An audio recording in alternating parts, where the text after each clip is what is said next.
Hey Amarillo, I'm Jason Boyette, and you're listening to Hey Amarillo, the interview podcast featuring some of the most interesting people and stories of Amarillo, Texas. This week's episode is sponsored by Jimmy John's Gourmet Sandwiches. Jimmy John's has 3 locations in Amarillo, 2 along I-40 and 1 downtown. These franchise locations are owned and operated by a local resident. And he wants to introduce listeners to the new Mediterranean wrap, which features hummus, feta cheese, fresh veggies, and breezy Mediterranean vibes. That's what the copy says. There's a veggie version of this wrap and a chicken version. Thanks to the locally owned Jimmy John's for sponsoring the show. And as part of this podcast partnership with Brick and Elm Magazine, I want to give a podcast shout out to Bloomology, the Amarillo College First Responders Academy, and Street Toyota. The new September-October issue of Brick and Elm is available at a variety of locations across town, including the new Market Street at Coulter and the Loop. Today's guest is Tia Marie Hunt. By day, she works in development at West Texas A&M University as a donor relations coordinator. By night and on weekends, she's a singer and musician who performs under the name Tia Marie.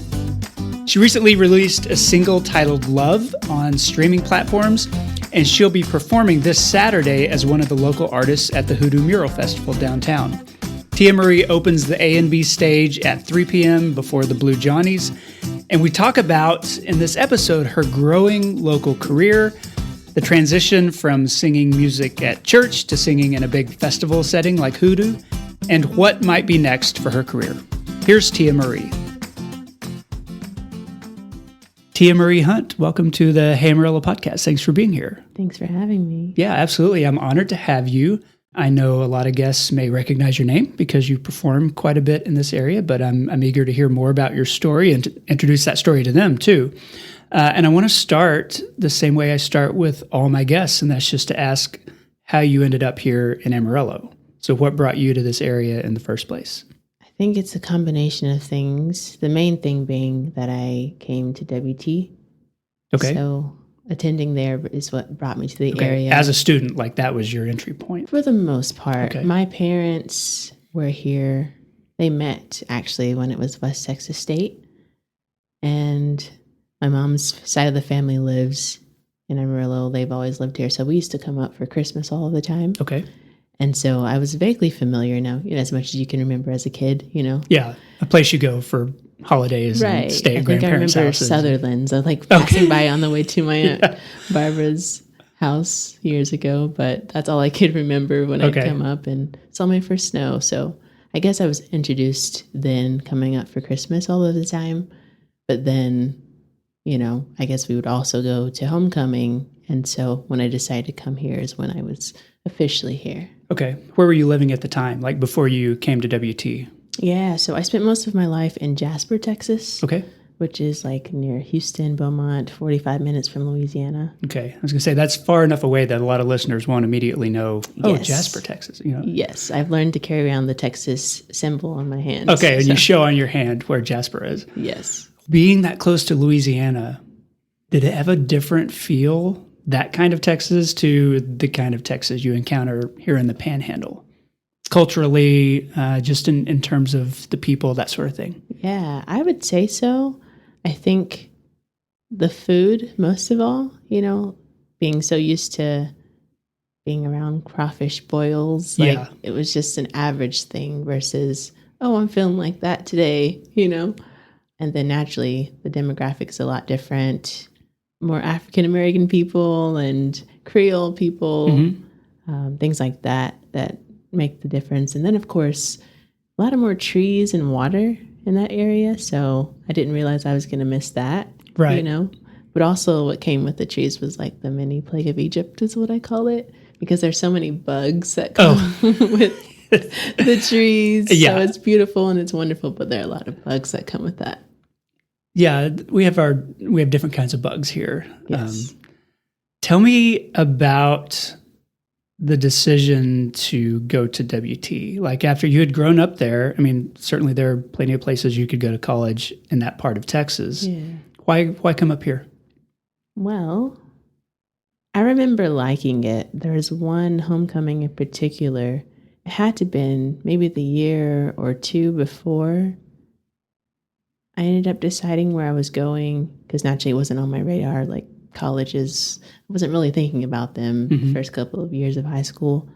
But I think maybe that junior year, we'd come up for homecoming and we're visiting family. And we went to one of I think it was the African American students' homecoming. They had their own event going that week. And I just felt welcomed. And I remember thinking it felt like where God wanted me to be. So I applied and got in. I was going to say, you probably lived about as far from WT as you could live, but still be in Texas. Yeah. Coming from that part of the state. Right. And so, that is a long way to come. It is. For college, even though you did have family here. Mm-hmm. I wonder if you could talk about some of those things that you said were different that you missed, knowing that where you grew up had a heavier African-American population. So culturally, you're moving to a place like Canyon where there's less diversity. Was that something that that you felt or that seemed significant to you? I don't think as much at the time.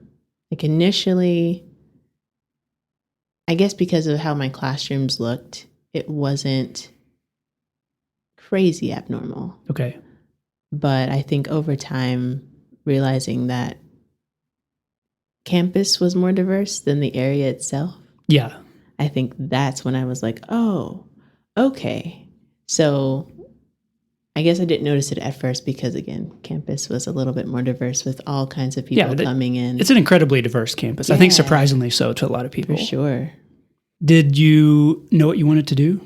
Like you mentioned your first couple of years of high school and college wasn't, on your radar. Like, did you apply to WT knowing, okay, this is what I'm going to study?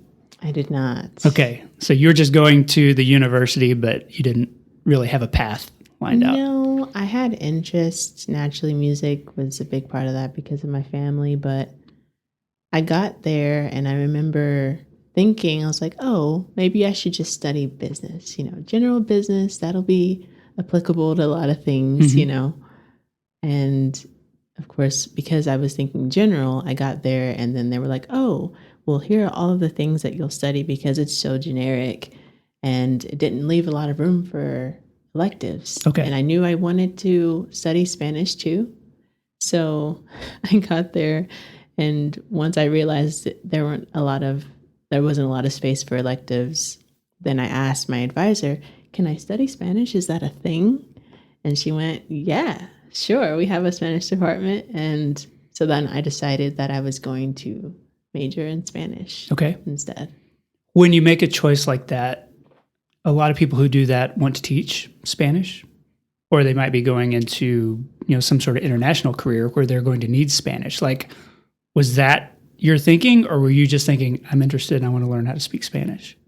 I definitely was just thinking, I want to learn it. I enjoyed the culture and something about learning the language. I took 3 Spanishes in high school, and there were like 10 of us who signed a petition to have a 4th Spanish, but it did not fly at all.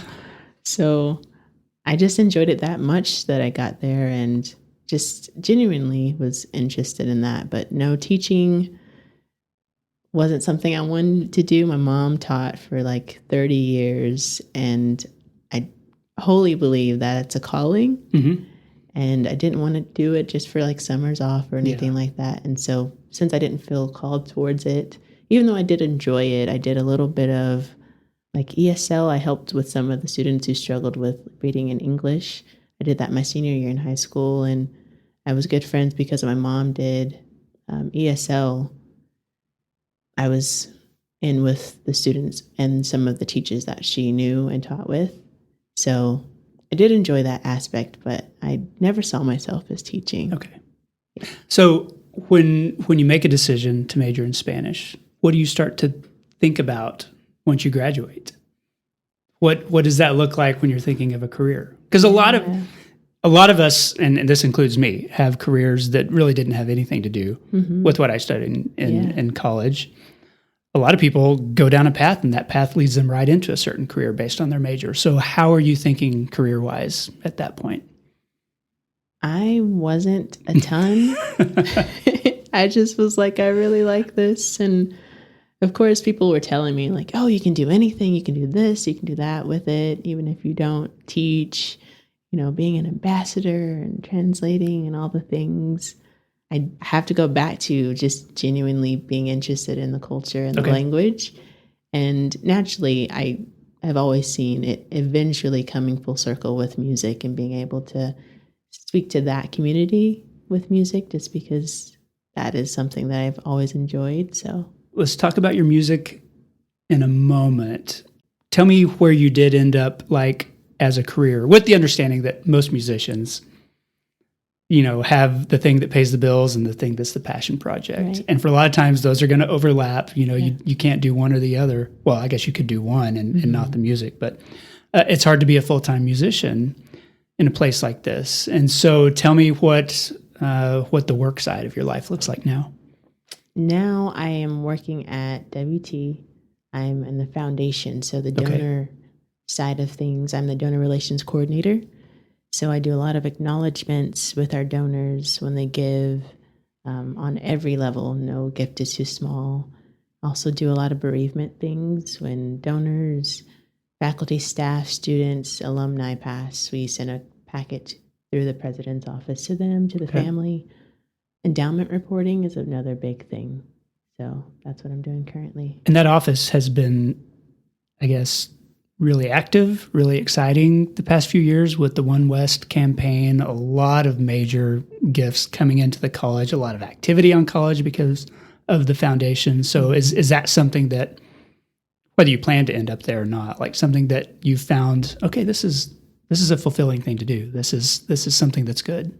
Yeah, it's definitely been a learning curve for me because as a student, I wasn't aware of where funds were coming from. I knew they were coming from somewhere. I received scholarships from time to time. And you don't ever question who's paying or where it's coming from. I knew people were, but I didn't know how it was organized. And not even knowing that, buildings are named after the people who gave. I never knew that. That wasn't something I don't think when I was in school was as connected between the donor side of things and student versus that's what they've been doing since I've been there and probably almost a decade now of really connecting and making sure students are more aware of that side of things. Being someone who was relatively new to the area, you're now in a position where you're exposed to a lot of the generosity of local people, a lot of very successful local people who have, a lot of dollars to throw at the university for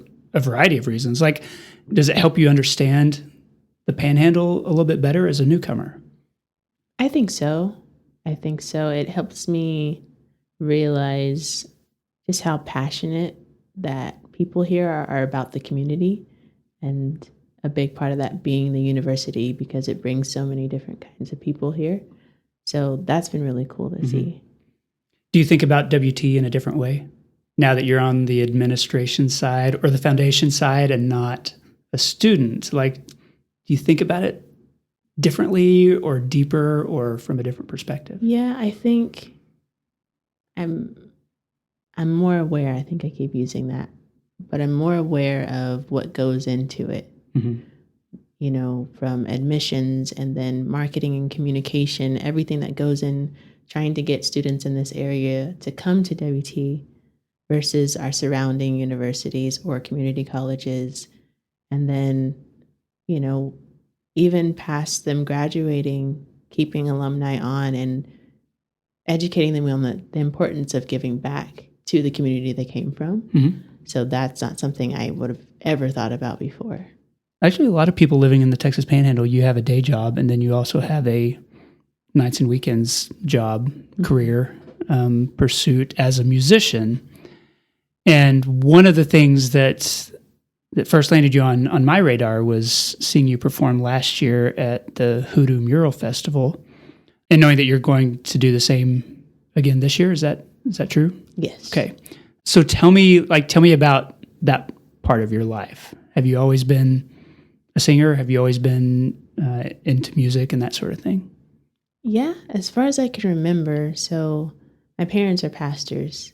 Okay. And so they're also like being the first family. We also happen to be that first family that has always led worship Yeah. at the church. And you just grow up Yeah, performing in front of people too. exactly. As young as I can remember, my parents, my mom and dad would sing, my brother, and then they would call me up to do the same. And then it was teaching me to play the keys, and that kind of flowed into eventually I was leading here and there. And so singing with my family is what I've known most of my life. I would say the last 5 years on and off is where I kind of stepped out and started doing my own thing. Okay. I would do things here and there with my brother, who's been in music a really long time and has taught me a lot about production. But yeah, I would say more recently in the 5-ish years on and off is where I've kind of been doing music on my own. What kind of church do your parents pastor? But kind of. Yeah, like what is it a local church at this point, or are they still in Jasper? So they are here. Okay. The ministry is on actually WT campus. Okay. And they've been using the chapel for the past 7 years. Yeah. Started that right when I graduated. So it's been about 7 years. Okay. What's it called? It's called RAM, which is short for Restoration Apostolic Ministries. Okay.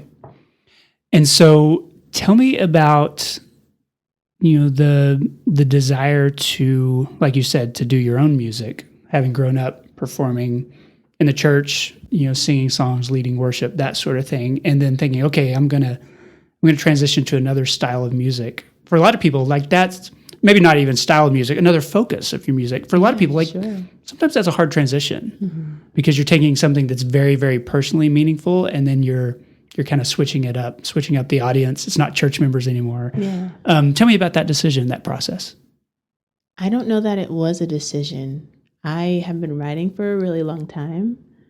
I've always kind of, between journaling and writing poetry and my brother, who's also a songwriter, it's always been very natural for me. I remember, I would say concretely writing like good songs was probably high school. Okay. And so I've always written the music that, not necessarily that I've been performing lately, but the style to where it didn't feel like what I would call like vertical worship. Okay. Right? It doesn't say God directly, or it's not the typical worship that you would sing in church on Sunday. Like where God is the subject of the song, or the audience for the song. Yes. And so it wasn't a decision to start doing that or changing it up per se for me, as much as I've always had this desire, or this was my natural writing style. And it was more of a wrestle of, oh gosh, okay, this is who I am. This is what I believe. But I also write in this way that is just about my experiences. And of course, there was initial hesitation about, okay, how is this going to be received? And like people knowing who I am and who my family is. But it was more so me becoming more bold in it, is what I would say. And just being confident that my experiences would resonate with other people. Okay. I know a lot of performers that come out of the church, like you said, you're moving from a safe place, where you're singing in a worship setting, to maybe you're performing in a bar, or you're performing in more secular environments. A lot of people, like there's a comfort that you kind of lose, and you have to get used to being in a place where it's not guaranteed that everybody's going to love you and appreciate you. Was that something that you had to getting out of your comfort zone in that way? Did it feel like, oh, okay, I'm in this new place now? Not really, because I don't think the place itself was what I had to get comfortable with. Okay. It was no longer doing it with my family or having my brother on stage with me. It was just, tackling it as a solo artist, which I've always written for me. So it only made sense. I feel fortunate in that way that I didn't, there's never been a hesitation for me stepping into a bar or a restaurant or a place that doesn't have God as the focus. Like it doesn't matter to me, because it's wrapped up in who I am, and I take God everywhere I go. So it's no different for me. In a church setting, people want you to succeed. You can't always say that in a bar setting. Sure. Does that feel different? Or was that something, the support side of things? Yeah. I'm thinking of that. I've performed in some places too. And, there's a safety that you leave behind. Not like my personal safety, but maybe an emotional safety. Maybe. I have to stick with it. It hasn't been like that for me. Because again, when I think of even one of my first single called Stay In, for me, it's about God's faithfulness. And people who maybe don't share the same belief as me will hear it and think it's just about a relationship. Because that's the style that I've written it in. I wasn't trying to hide anything. I am honest when I perform it and tell people what it's about. But that's what they hear. And I think that's poetic, because I honestly think that what people look up to in a relationship, like, to me, it's the same thing. It's just a higher, more perfect standard of what it is. So when I go into other places, it's not necessarily that I felt safer in church. I honestly have felt more freedom just because I've not thought the songs that I create, I could sing in church. Like, I still don't think that I can, like, maybe stay in naturally, because when I explain it, they're like, okay, cool. Yeah. But, me singing about my other experiences, frustrations or whatever it may be, like, I don't know that I could sing those on Sunday. Okay. For listeners who haven't heard you perform, describe your music, like stylistically. How do you describe it? Yeah, I would say R&B, neo soul. I've been told I sound jazzy. Does that feel accurate? Like jazzy? I think I wouldn't say that it's jazz. I think that there are... maybe people in the Texas Panhandle don't have a full understanding of what jazz is too. Yeah.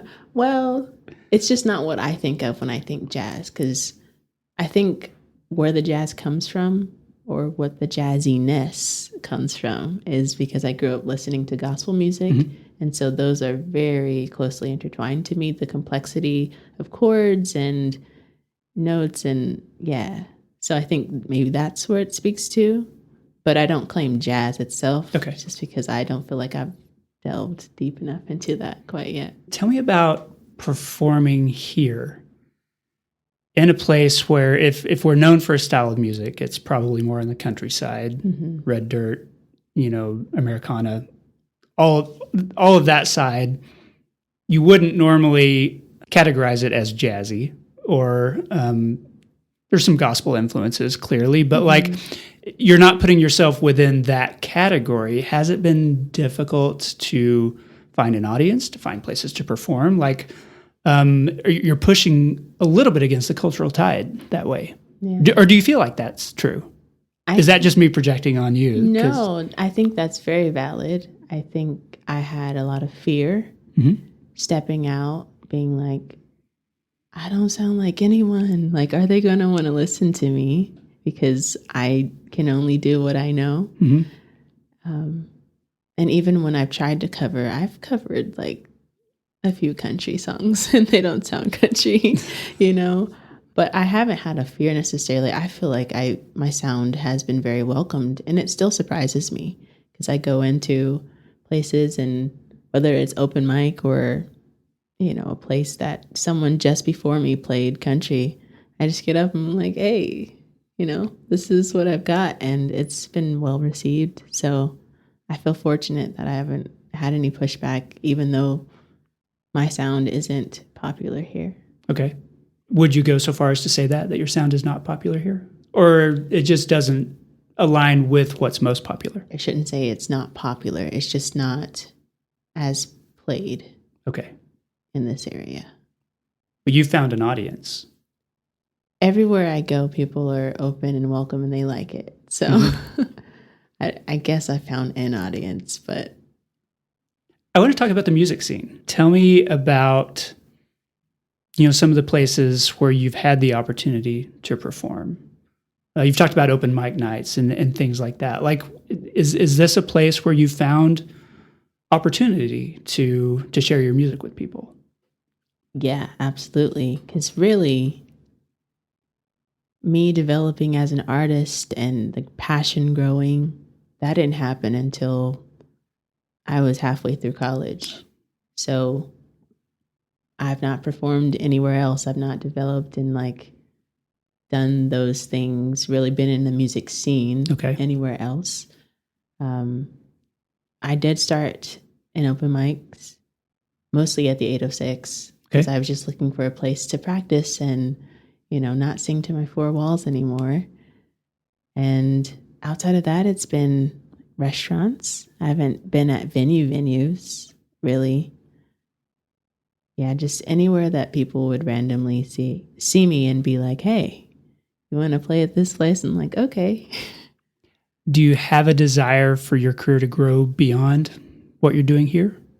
Like when you think, I don't know, when you think about your career as a musician, do you think, well, in 15 years, I'll still be working at the WT Foundation and then playing at restaurants? Or do you plan to expand it? Yeah, I definitely have dreams to expand it. I've had those dreams for a very long time. I mean, you've recorded music, you've released, an album. You're going beyond performing at restaurants in sort of your vision for what you want to do. Yeah. I haven't released an album yet. Oh, you have not? I have not. That is definitely one of the goals. Okay. I have 2 singles out currently. And then I did a video more recently for one of the songs. But I definitely would like to do this full time and, just be able to put more music out. And so when I'm performing it, it's just my stuff. I'm not a cover artist. And so I naturally enjoy doing my own things more. And slowly but surely, I'm kind of trying to pace myself while actively doing this, but I would like to expand it for sure. Do you have another performer or singer-songwriter that you sort of look at their career and think, that's my path? That's the category, or that's the channel, or that's the example that I want to follow? Yeah. Who is that? There are a few people that come to mind. I'll say in my adulthood, one of my biggest inspirations has been Tori Kelly. Mm-hmm. She's a singer-songwriter as well, musician. And yeah, I related first with her lyrics and the style that she wrote. And when I heard her songs, I was thinking, oh my gosh, someone else is also doing this, and then she shares my faith as well. And then also being someone who doesn't just sing about God or her faith, but she sings about her experiences, gave me all the more motivation to be like, oh, this is possible. So I want to talk a little bit about, you mentioned that you've done a lot of performances in a restaurant setting or at open mic nights, and performing at Hoodoo last year is a much larger setting. Mm-hmm. It's a lot more open setting. Even in a restaurant, people are sort of contained. In Hoodoo, they're just moving around, with an open outdoor stage. Tell me about that experience, what it was like last year, and maybe what you're looking forward to about this year. Yeah. So last year, my brother and I put together a literal band of friends. And that was my first time, I think. Yeah, that was my first time playing with a band, my own stuff and covers. And because naturally in this area, because there aren't a plethora of musicians who play my specific genre, that was a learning experience for us all. It was fun. I got to let go a little bit. I'm used to going places with me and my guitar, and I'm playing everything. I still did, just because that's important to me, to be able to perform and still play. But, I was able to put down my guitar for a few of the songs, or, just stop picking or strumming just for a bit, just to focus on conveying that through my vocals. And it's a different energy too, when you've got a band behind you. It is. It gave me a lot of energy for sure. And people seemed receptive. They thought we had been playing together for a long time. Mm-hmm. And I was like, oh no, we have been practicing for a month now. Yeah. So that was cool. And then this year I am going to be playing solo. Okay. Just because there are some things that I've been thinking through as far as, gigs that I want to take on in the future, I think it would be great just for my learning on how to back myself up and, whether that's backing tracks and my instruments and just honing in my own skills that way. What was your impression of that festival itself? Was that the first time you'd been at Hoodoo, or had you been in any of the previous years? It was my first time experiencing the whole thing. The year before last, I played a luncheon on like a Thursday leading up to it, but I didn't get to attend the full thing. It also landed on WT's homecoming, so it was like a busy time, which luckily last year and this year they aren't on the same weekend. But it was really cool. I think I felt really grateful to be a part of that lineup just because some of those people I'd never heard of, and then some I had, and just to be following people who have the following that they have and the skill, it's very inspiring to see them do their own sets, the DJs, and, one guy who's like on the drums and he's got his backing tracks and like, this is amazing. Yeah. And then to see the art too. I've never been a part of anything like that, to see like the different mediums come together. I want to close this section by asking you about this area. Since you came here for college, that's never a guarantee that you're going to stay here once the college part is done. What is it about Amarillo and Canyon, the Texas Panhandle, that has kept you here? Because obviously you could do the work you're doing, working for a foundation, working in the nonprofit world, anywhere. As an artist, it might be harder here for you than it might be if you were in someplace like Houston. So tell me why you've stayed. Yeah, I think that's a combination of things.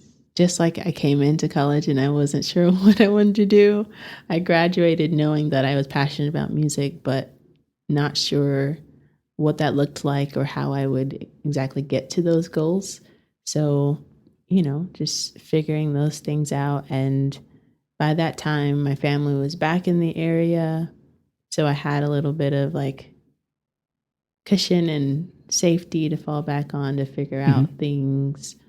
And then I think what still kept me here is just the friends that I've made too, as well as one of the things that I think is important and smart that, trying to make it in music specifically, like you could go somewhere big and try to break into it, but I think it's smarter to start where you are. And these are tips that I've heard from other people in music and even agents and all types of people who have been in the industry for a long time of you could be, not that I'm necessarily a big fish, but, starting in a smaller pond and, getting comfortable being in front of this audience. And if I can make a decent name for myself or just become a little bit more known, then it won't be as much as a shock if I do decide to go elsewhere. Okay. So this has been breeding ground for just confidence and just building that for me. You feel like Amarillo is a good music town? I think so, but it's also been very kind to me. So I have that. This episode of Hey Amarillo is supported by Amarillo Habitat for Humanity, which works with families across the city to provide an alternative path to homeownership.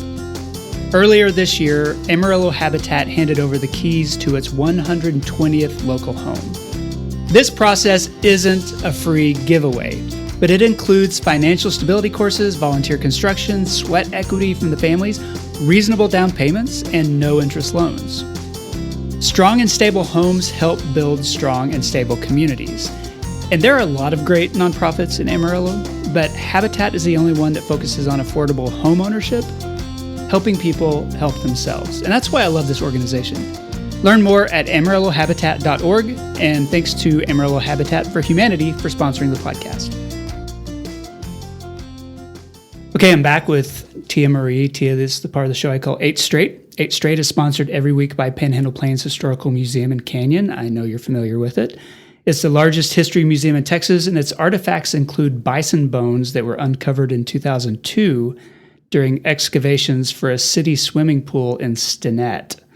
Museum staff helped with the excavation once they found the skeleton, and they did some radiocarbon dating, which put the age of the bones at more than 5,000 years old. So you can see a cast of the complete skeleton in Stinnett, and then there are a few of the actual bones at Panhandle Plains. See that, learn more at panhandleplains.org. Okay, first question. When you think of Amarillo 10 years from now, what do you hope for? More of the different communities maybe coming together. I feel like I've dipped into a few of them since I've been here. Okay, like what kind of communities?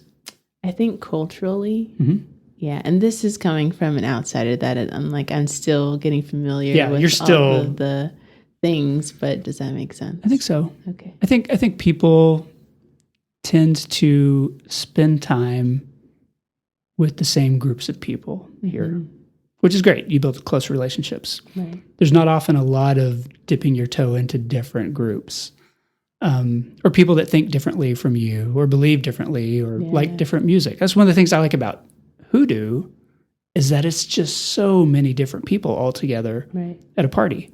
So I understand what you're saying. Other than wind, what does this area have too much of? The first thing that came to mind was sports bars, but I just don't. That's not my idea of spending time with people and trying to get to, have fun, because it's just loud usually. But I'm not against them. There are a lot of them. There's a lot of people that, obviously people like sports here. I'm not a sports bar guy. There are some people that's where they want to watch the game. They don't want to watch at home on their couch. They want to be with other people. It's a sense of community for them. I guess so. That's one of the worlds that I have not dipped my toes in, Right. What does this area not have enough of? Non-sports bar lounges. Okay.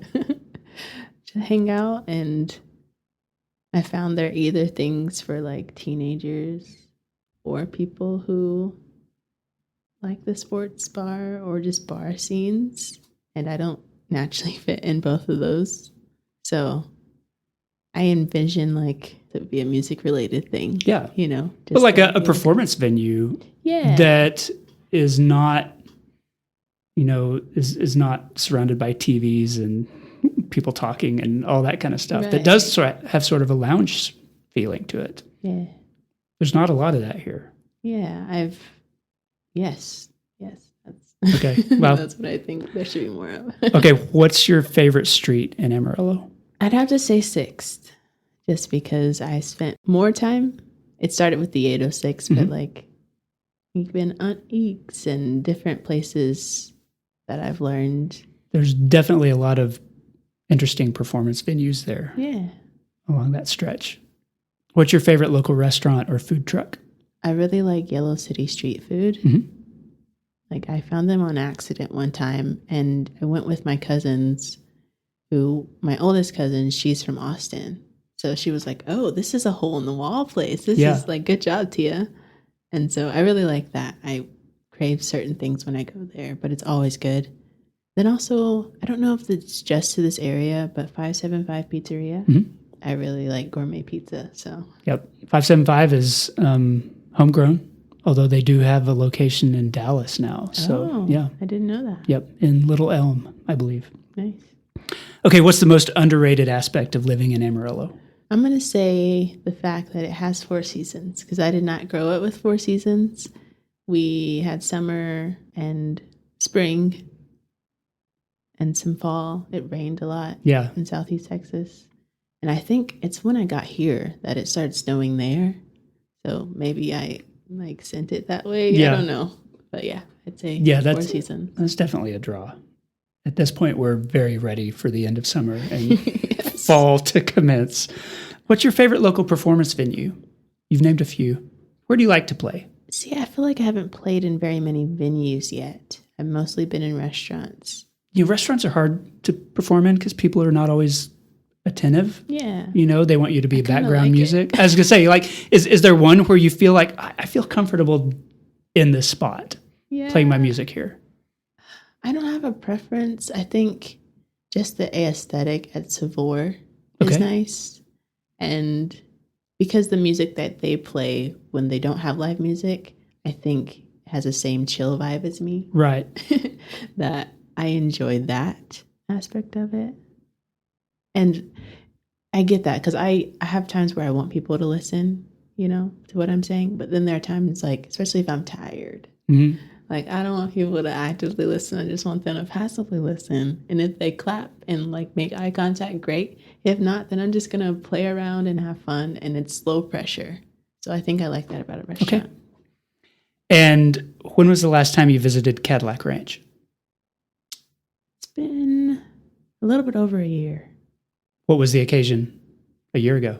I took a friend out who was visiting Texas for the first time. Okay. That's a must stop then if this is your first time in Texas or Amarillo, I guess. Yeah. Okay. Sure.